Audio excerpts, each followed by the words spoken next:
ukumva umukobwa ngo uriya musore yarankoresheje ngo yarankoresheje arangije aranjugunye.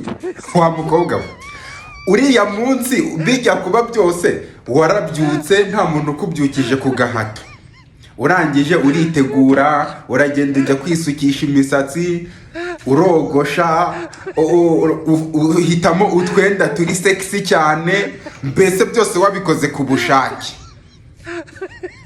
Ubu uramuhamagaye uti nyoherereza agatike, nyoherereza itike aba arayikoherereje ataguhatirije, ku mahoro cyane.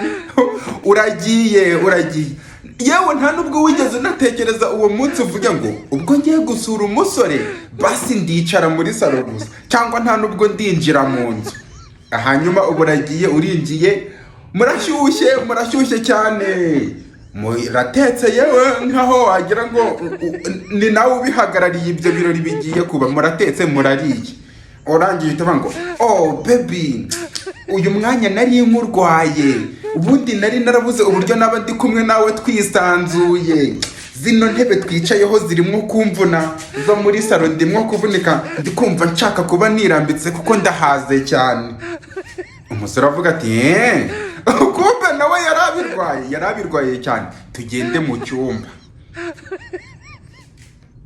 Turekera aho ngaho mu cyumba cy'uwo musore ugiye gukora mwiki. Ibyo birabaye, hasi hejuru uratashye. Hanyuma ngo yaragukoresheje, cyangwa ahubwo waramukoresheje. Ntawaguhatirije, nta muntu wigeze aguhatiriza ngo yarankoresheje, yaragukoresheje.